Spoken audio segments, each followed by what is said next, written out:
Eder. Mac. Pallister. Il caso Garlasco, rimasto per anni ancorato alla condanna definitiva di Alberto Stasi per l'omicidio di Chiara Poggi, si sta trasformando in una nuova e clamorosa indagine che potrebbe riscrivere le certezze processuali acquisite. La Procura di Pavia ha infatti avviato un maxi incidente probatorio centrato sull'analisi del DNA e sulla riesamina dei reperti. In questa fase, l'obiettivo primario degli inquirenti è comparare il materiale genetico di una serie di soggetti che orbitavano attorno alla famiglia Poggi con le tracce biologiche rinvenute sul corpo della vittima. In particolare sotto le unghie, dove fu rilevato DNA maschile mai identificato. Al centro dell'indagine c'è ora Andrea Sempio, amico di Marco Poggi e frequentatore della casa, unico indagato al momento. Ma l'inchiesta ha aperto una prospettiva molto più ampia. In vista delle analisi genetiche, la Procura ha convocato numerosi soggetti per la raccolta dei profili biologici. Tra questi figurano le gemelle Stefania e Paola K, cugine di Chiara Poggi, non indagate, e altri amici di Andrea Sempio e del fratello di Chiara. Mattia Capra, Roberto Freddi, Alessandro Biapena Tarasa, amico di lunga data di Alberto Stasi. Quest'ultimo, oggi affermato avvocato, rappresenta uno dei nomi a sorpresa coinvolti nella riapertura del caso. L'elenco si allunga con lo stesso Alberto Stasi, i genitori di Chiara, Giuseppe e Rita Poggi, il fratello Marco, nonché con alcuni ufficiali dell'Arma dei Carabinieri e il medico legale Marco Ballardini, che accedettero alla villetta di Via Pascoli il giorno del delitto senza indossare guanti protettivi, potenzialmente contaminando la scena del crimine.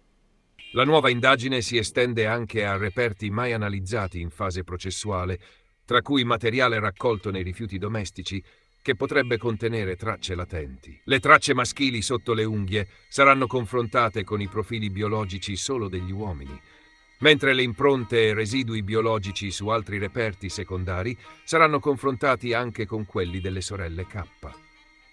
Un elemento che ha scosso l'inchiesta nelle ultime ore è la notizia del ritrovamento di un borsone rinvenuto in un canale nella zona di Tromello, località che ha collegamenti con la casa della nonna delle gemelle K.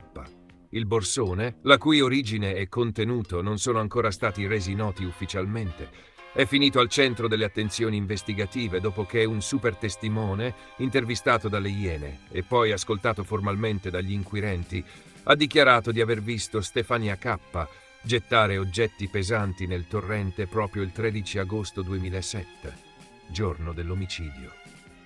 Secondo il testimone, le due sorelle erano insieme e trasportavano un borsone, dettaglio che ha fatto scattare le nuove ricerche. Va però sottolineato che il contenuto del borsone non è ancora noto e non è confermato che abbia alcun collegamento diretto con l'arma del delitto.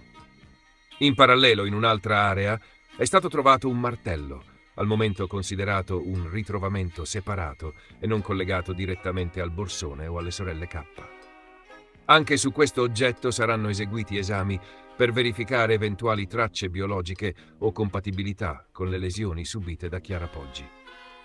La coincidenza tra il racconto del testimone, il luogo del ritrovamento e la presenza delle sorelle K con un borsone ha tuttavia dato nuovo impulso investigativo alla vicenda. Benché le due non siano indagate, gli inquirenti vogliono capire se abbiano potuto assistere a qualcosa, occultare prove o essere a conoscenza di fatti taciuti per anni. Le analisi genetiche cominceranno il 17 giugno 2025.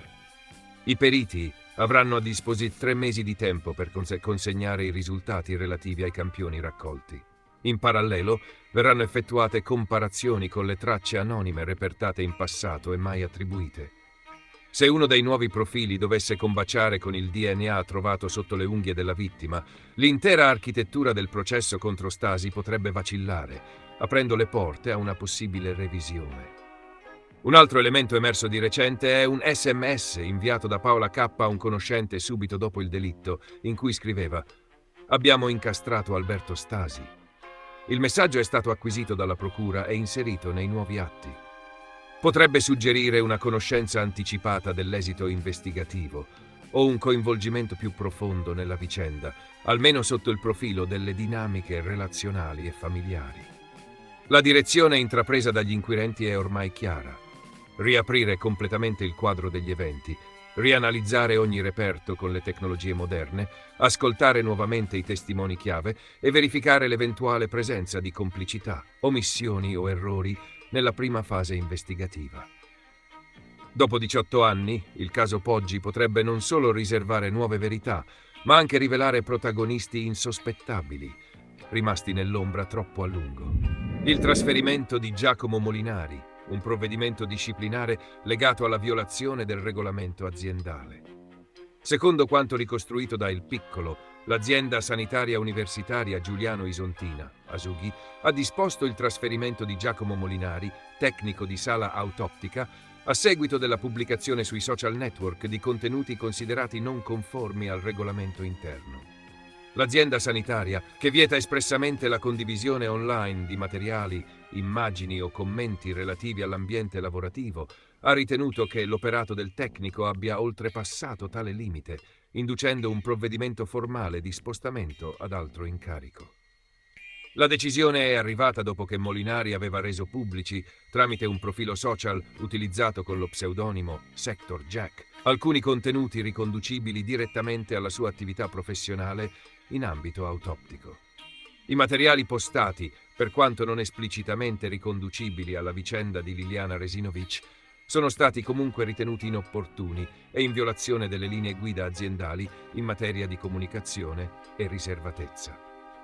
A seguito dell'intervento dell'Asughi, il tecnico è stato formalmente invitato a rimuovere i contenuti in questione. Molinari ha ottemperato alla richiesta dell'amministrazione, ma ciò non è bastato ad evitargli lo spostamento da una delle aree più sensibili dell'ospedale. Non lavorerà più, infatti, nella struttura di anatomia e istologia patologica dell'ospedale di Cattinara e non avrà più accesso alla sala autoptica dove si svolgono gli esami medico-legali.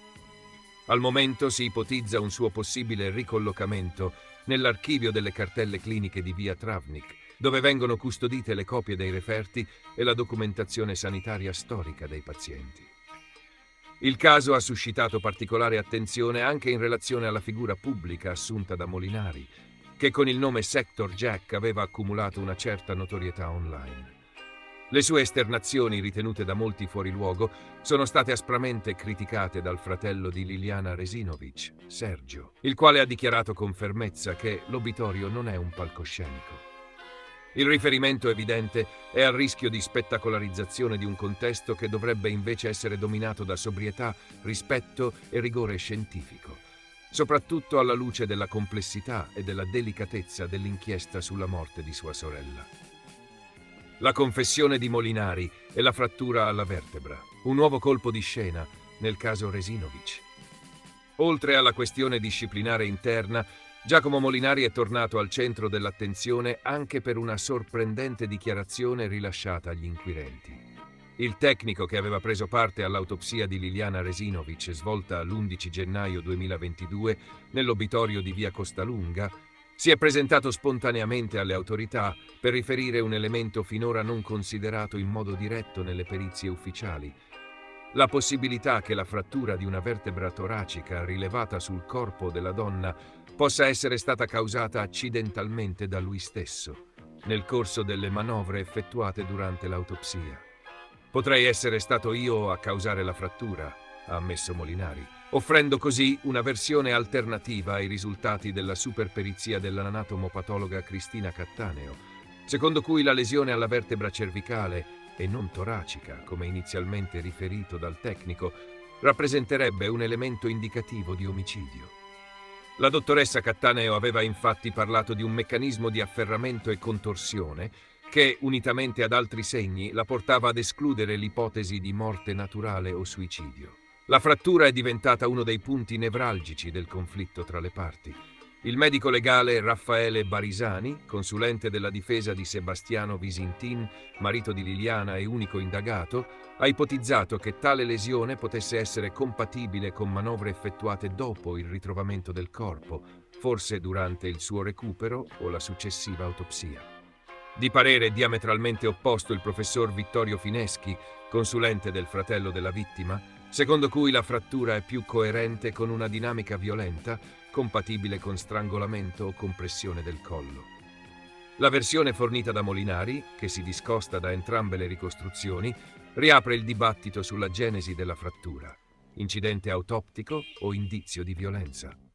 In ogni caso, la sua confessione ha avuto l'effetto di destabilizzare ulteriormente un caso già estremamente controverso, alimentando tensioni tra i legali delle due famiglie coinvolte. La difesa di Visintin, infatti, potrebbe utilizzare le parole del tecnico per sostenere che l'esame autoptico non sia stato condotto con la dovuta accuratezza, minando la solidità delle conclusioni a carico del loro assistito. Nel frattempo, l'inchiesta sulla morte di Liliana Resinovic continua a generare nuovi interrogativi. La donna era scomparsa il 14 dicembre 2021 ed era stata ritrovata senza vita, avvolta in 2 sacchi e coperta da teli di plastica, il 5 gennaio 2022 in un'area boschiva nei pressi dell'ex ospedale psichiatrico di San Giovanni a Trieste.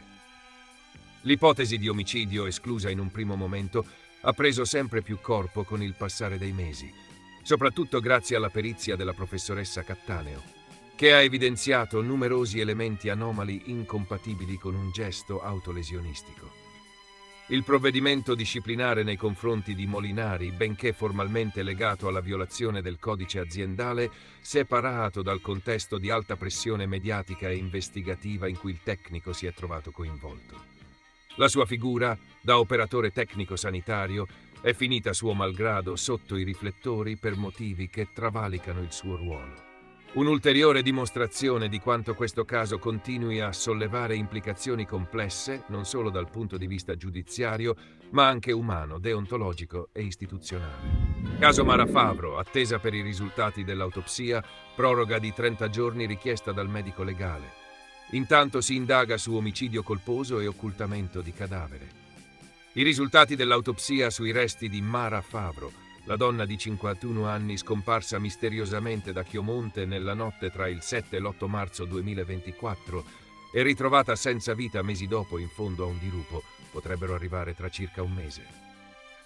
Il motivo del ritardo è legato a una richiesta ufficiale di proroga avanzata dal medico legale Roberto Testi, incaricato dell'esame necroscopico dalla Procura della Repubblica. Secondo quanto riportato dalla stampa, il dottor Testi avrebbe ritenuto necessario effettuare ulteriori accertamenti sulle ossa della vittima prima di poter fornire un responso definitivo. L'esame si preannuncia particolarmente complesso a causa dello stato di conservazione dei resti. Il corpo di Mara Favro, infatti, è stato rinvenuto in avanzato stato di decomposizione, in un punto impervio, alla base di un dirupo nei pressi di Chiomonte, dove sarebbe rimasto esposto agli agenti atmosferici per quasi un anno. Questa condizione ha inevitabilmente complicato l'analisi forense, rendendo indispensabile il ricorso a indagini istologiche e microstrutturali sulle ossa, nella speranza che possano emergere tracce di traumi o lesioni compatibili con una dinamica violenta. L'interrogativo al centro dell'inchiesta è tanto semplice quanto angosciante. Mara Favro è morta prima di essere gettata nel burrone, oppure era ancora viva quando è precipitata? La risposta a questa domanda potrebbe fare la differenza tra un tragico incidente, un suicidio o un omicidio. Tuttavia, la lunga esposizione del corpo agli agenti atmosferici e al deterioramento naturale potrebbe rendere impossibile stabilirlo con certezza. I tessuti molli infatti sono del tutto scomparsi e anche la struttura ossea ha subito un degrado che complica la lettura degli eventi traumatici in modo netto e incontrovertibile. La verità quindi potrebbe restare per sempre parziale, incompleta, sfumata tra ipotesi scientifiche e assenza di riscontri decisivi. Le indagini in corso e la posizione degli indagati. Nel frattempo le indagini proseguono, condotte dai carabinieri su mandato della procura. Attualmente risultano 2 persone iscritte nel registro degli indagati con le ipotesi di reato di omicidio colposo e occultamento di cadavere. Si tratta di Vincenzo Luca Milione, gestore della pizzeria in cui la donna lavorava, e di un suo ex dipendente, un pizzaiolo. Il loro coinvolgimento nell'inchiesta non è ancora del tutto chiarito, ma gli inquirenti stanno cercando di ricostruire le ultime ore di vita di Mara Favro per comprendere cosa sia accaduto tra la sera della scomparsa e il momento in cui il corpo è stato abbandonato nel dirupo.